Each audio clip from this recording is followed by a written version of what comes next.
네, 여러분 안녕하십니까. 박미수 전문가입니다. 네, 오늘은 지난번에 이어서 대가들의 투자 기법 2편입니다. 벤자민 그레엄 이분에 대해서 한번 알아보도록 하겠습니다. 워런 버핏보다 좀 덜 알려졌지만 워런 버핏의 주식관에 굉장히 큰 영향을 미친 분입니다. 1894년에 태어나서 1976년에 돌아가셨죠. 벤자민 그레엄. 여기 뭐라 써있죠? 증권 분석의 창시자이자 아버지. 보시면은 증권 분석이라는 책을 1934년에 냈는데 90년 가까이 된 책이죠. 아직도 투자 경전으로 불리고 있습니다. 저도 읽어봤고요. 런던에서 태어나서 미국으로 와서 콜롬비아 대학을 졸업했고 월스트리트 소재 기업에 입사를 했는데 6년 만에 임원으로 승진했죠. 능력을 인정받아서. 그래서 나중에 자기 독립을 제롬 뉴먼과 회사를 차렸는데 1956년 은퇴할 때까지 그 콜롬비아 대학에서 강의를 했습니다. 그때 이제 만난 사람이 워런 버핏이죠. 스승과 제자로 만났습니다. 자, 이 두 분의 관계를 알 수 있겠죠. 워런 버핏한테 굉장히 큰 영향을 주신 분입니다. 자, 이분 종목 선정 원칙 한번 살펴보도록 하겠습니다.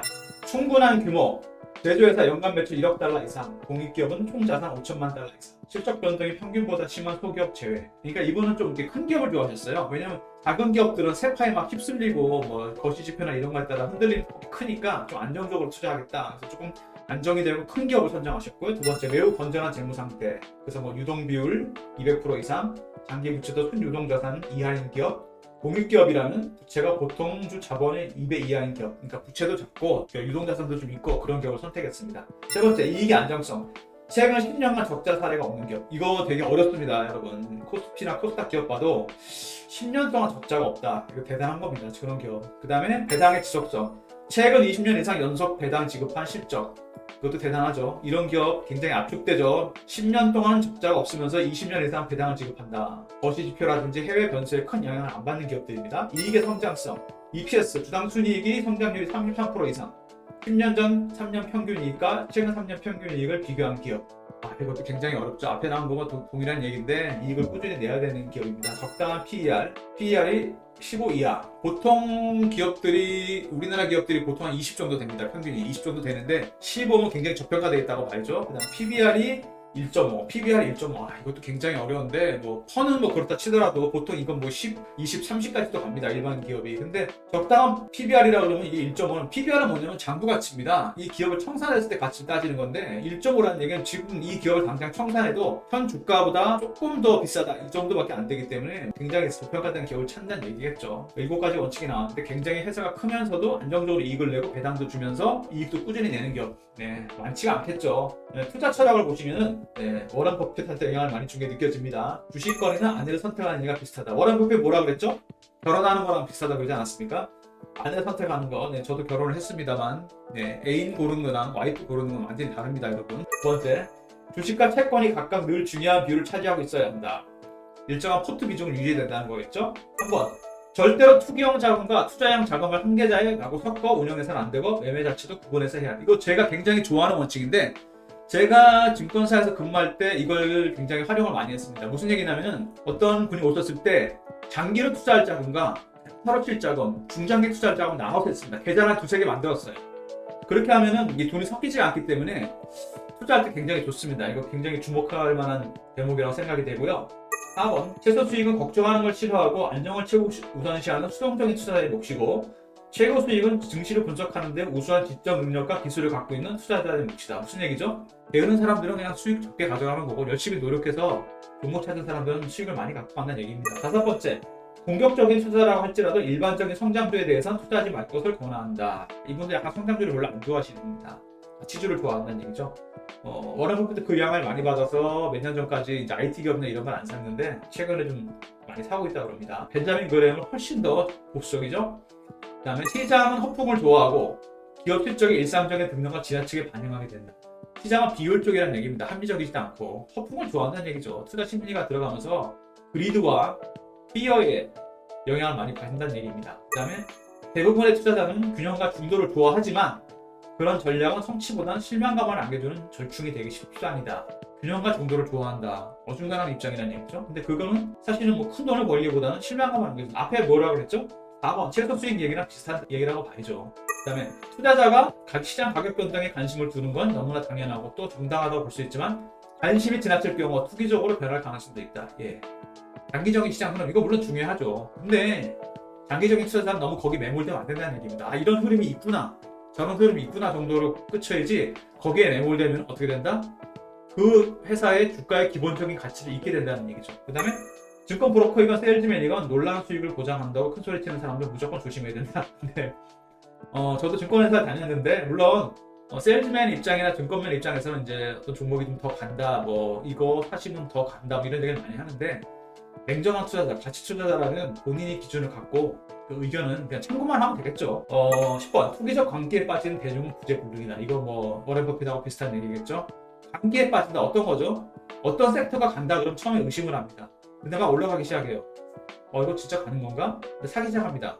수익이 났어요. 그런데 예를 들어서 한 50% 수익 났습니다. 그럼 팔아야 되는 거 아닙니까? 근데 100%, 200%, 500% 간다고 얘기가 나오면 어떻게 되죠? 미치는 겁니다. 사람이. 안 사면 안 될 것 같고 신용에다가 뭐 가족 돈 빌려오고 뭐 와이프 몰래 숨겨놓은 돈, 남편 몰래 숨겨놓은 돈, 그러다 이제 패가망신을 하는 거죠. 자, 이 10가지 원칙, 워런 버핏한테 굉장히 큰 영향을 줬지만 제가 보기에는 훨씬 더 보수적인 그런 시각을 갖고 있는 투자자입니다. 그 다음에 이분의 명언도 이제 한글로 보겠습니다. 현명한 투자자는 비관주의에게서 주식을 사서 낙관주의자에게 판다. 예.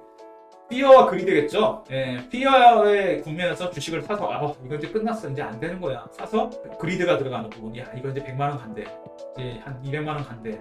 그런 사람들한테 주식을 떠넘기고 빠져나오는 겁니다.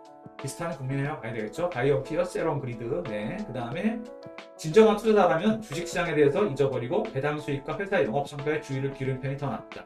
이게 무슨 얘기죠? 아까 나왔잖아요. 단기적인 흐름에 매몰되면 안 된다는 얘기입니다. 그 기업에 아까 말씀드렸잖아요. 10년, 20년간의 영업이익이나 배당 10년, 20년치를 보고서 주가가 싼가 비싼가 판단해서 들어가야 된다는 얘기입니다. 물론 단기적 흐름을 봐야 되겠지만 거기에 매몰되면 안 된다는 얘기입니다. 그 다음에 성공적인 투자란 위험을 관리하는 것이지 위험을 피하는 게 아니다. 그렇죠. 이분은 위험을 피하는 게 아닙니다. 뭐 보석이라고 해서 위험을 무조건 피하는 게 아니에요. 아까 그랬잖아요. 균형과 중도를 좋아하지만 그런 전략을 성취보다 실망감을 하고 절충이 되기 쉽다. 최소 수익 걱정하는 걸 싫어하고 안전을 채우자 하는 사람은 수동적인 투자자의 몫이고 최고 수익은 우수한 지적 능력과 기술을 갖고 있는 투자자의 몫이다. 분석을 해서 들어갈 때 과감하게 들어가야 된다는 겁니다. 리스크는 관리하면 돼요. 리스크가 없이 주식을 할 수는 없지 않습니까? 리스크가 크면 그냥 현금 갖고 있어야죠. 그 리스크 때문에 수익이 크게 날 수도 있는 거 아니겠습니까? 자, 그 다음 투자자가 되기 위해서는 더 나은 내일을 믿어야. 이건 뭐 너무나 당연한 얘기겠죠. 내일 주식이 안 오를 것 같은데 어떻게 삽니까? 못 사죠. 내일 오를 거라 생각하고 사면 되겠죠. 지금은 이 주식이 싸지만 내일은 이 주식이 제대로 평가를 받으면 지금보다 많이 올라갈 거예요. 아니면은 지금 이 주식이 많이 떨어져 있죠. 사람들이 많이 의심해서 많이 팔지만은 내일은 제값을 받으면 많이 올라갈 거야. 보다 나은 너희를 기억해야 되겠죠. 그 다음에 이거 좀 말이 긴데 돈을 잃는 것은 투자자에 있어서 불가피한 부분이며 그것을 예상할 수 있는 방법은 없다. 하지만 현명한 투자자가 되기 위해서 대부분의 돈은 모든 돈을 잃지 않기 위한 책임을 가져야만 한다. 주식하다 돈을 잃을 수도 있습니다. 여러분 하다못해 포커를 친다거나 그래도 돈을 잃을 수는 있어요. 그런데 올인하거나 모든 돈을 잃을 수는 없는 겁니다. 그거는 관리를 해야죠. 아까 나왔잖아. 리스크를 관리하셔야 된다. 주식하다 보면 손실 납니다. 손실 안 날 수가 없어요. 리스크 때문에. 그 불확실성이 손실을 가져오기도 하지만 수익을 가져오기도 합니다. 대신 본인의 자산은 본인이 관리를 좀 해야 됩니다. 너무나 무모하게 투자한다거나 그렇다고 또 너무 소심하면 안 되겠지만 그럼 최소 수익밖에 못 얻는 거니까. 그죠? 그 다음에 큰 폭의 상승 직후에 주식을 사거나 큰 폭의 하락 직후에 주식을 매도하지 마. 이거 무슨 얘기죠? 갑자기 주식이 많이 빠졌다고 이거 이제 저점이냐. 그 다음에 갑자기 많이 주식이 올랐다고 더 가는 거야. 무슨 얘기냐? 거긴 피어와 그리드가 들어가 있다는 얘기죠. 심리적인 부분이 들어가 있기 때문에 냉정을 찾아서 조금 더 기다리거나 관망하다가 들어가야 된다는 얘기입니다. 물론 더 비싸게 살 수도 있고 더 싸게 팔 수도 있습니다. 그렇지만은 그것을 확인하는 부분이 되게 필요합니다. 굉장히 중요한 거예요. 굉장히 막 따라가 사거나 따라가 팔거나 이거 안 됩니다. 그만큼 이분은 보수적으로 투자를 하라고 말씀을 하시는데 이게 보수적이 아니죠. 그만큼 공격적일 수도 있어요. 어떻게 보면 잘 참았다가 더 싸게 살 수도 있고 잘 참았다 더 비싸게 팔 수도 있는 겁니다. 이 벤자민 그레엄 얘기 굉장히 제가 보기엔 워런 버핏과 비슷하면서도 좀 결이 다르죠. 살짝 다른 면이 있습니다. 어떻게 보면은 글쎄요, 리스크 관리를 얘기하면서도 정말로 공격적으로 사야 될 때를 또 얘기하시는 분이라고 생각이 됩니다. 워런 버핏과 비교해 보시면 좋을 것 같고요. 벤자민 그레엄 책도 나와 있으니까 한번 읽어보시면 좋을 것 같습니다. 물론 공부를 많이 한다고 주식을 반드시 잘하는 건 아니지만은 그래도 이런 분들의 이야기를 들어보면은 어떤 주식을 봐야 될지 참고는 된다고 생각합니다. 저도 굉장히 큰 도움을 받았고요. 여러 가지 얘기들이 많이 나와 있으니까 잘 보시기 바랍니다. 다음에는 또 다른 좋은 투자 기법이나 좋은 주식 시장 이슈로 찾아뵙도록 하겠습니다. 박민수였습니다. 감사합니다.